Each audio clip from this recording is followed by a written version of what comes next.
लगोगे, लगाव के नेतृत्व लगोगे।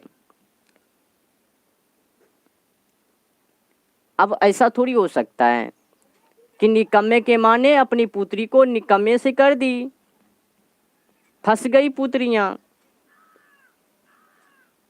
अब जो दूल्हे राजा एक घोड़े को बस में ना करे,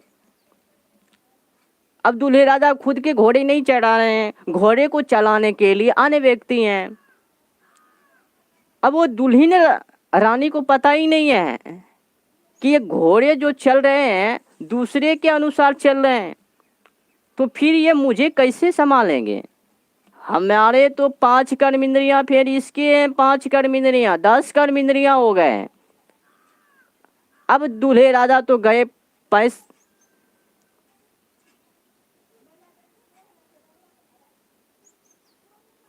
भैंस पानी में। अब दूल्हे राजा और दुल्हन रानी ये दोनों बचने वाली नहीं है। अब ये क्या हो गए, सत से पीछे हो जाएंगे, असत मार्ग पे चलेंगे। जो अपने जीवन को सत से विमुख हो जाते हैं, हट जाते हैं, सत्य को सुनने के लिए नहीं चाहते हैं, सत्य को जानने के लिए नहीं चाहते हैं, हमारे जीवन के मूल उद्देश्य क्या है उसको जानने के लिए नहीं चाहते हैं, तो वो फिर विजय को खो बैठते हैं, संघर्षों से लड़ने की क्षमताओं को भूल जाते हैं। संघर्ष ही हमारे ताकत होते हैं, संघर्ष ही हमारे वो विजय होते हैं। तो संघर्ष करने से ही हम विजय प्राप्त कर सकते हैं। जो भी वस्तु के ऊपर अगर मैं अपने मन इच्छाओं को तन मन धन से अर्पित कर दूंगा तो वो वस्तु प्राप्त हो सकते हैं, परंतु कब, जब हमारे इंद्रियां वश में हो गए। जब हमारे इंद्रियां वश में हो गए तो ये प्रकृतियां में जितना भी वस्तु हैं वो प्राप्त कर सकते हैं जानने के बाद। ऐसे नहीं, कई ऐसे प्रकृतियां ईश्वर ने ये बनाए हैं जो कि वहाँ तक पहुँचना इंसान के लिए नहीं है, इंसान वहाँ तक नहीं पहुँच सकते हैं।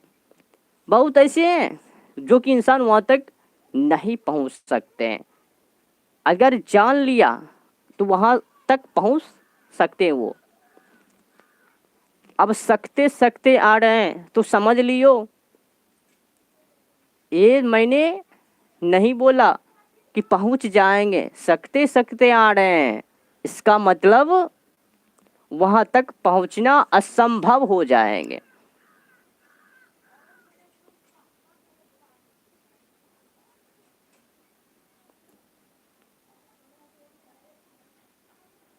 तो सत्य को जानने के लिए एक अच्छे गुरु को होना चाहिए। जिस प्रकार से विश्व को गुरु के नामों को नियुक्त करने वाले महान आचार्य, विद्वान आचार्य तक्षशिला के चाणक्य अपने शिष्य को किस अनुभूति के नेतृत्व ज्ञान दिए हैं, मार्ग प्रकाश दिए हैं, अगर उस प्रकार से कोई गुरु अपने चेले को उपदेश करते हैं तो उस शिष्य को विजय प्राप्त करने से कोई नहीं रोक सकते हैं। कहा जाता है ना, जो सत्य को जान लेते हैं तो सत्य को जानने वाले व्यक्ति एक प्रकाश हो जाते हैं, सूरज की किरणें बन जाते हैं। तो सूरज की किरणों को इस पृथ्वी लोक पर आने से कोई उसको रोक नहीं सकते हैं, कोई के माए का लाल उसको नहीं रोक सकते हैं। उसी प्रकार जो व्यक्ति, जो मनुष्य, जो भक्त सत्य को जान लेते हैं, फिर वो सत्य के मार्ग से कोई उसको विचलित नहीं कर सकते हैं, उसको हटा नहीं सकते हैं। वो मर जाएंगे परंतु वो सत्य से पीछे नहीं भागेंगे। अगर पीछे भाग रहे हैं, डर रहे हैं, युद्धस्व करने से डर रहे हैं, इसका मतलब है कि वो अंदर से विदर्न है।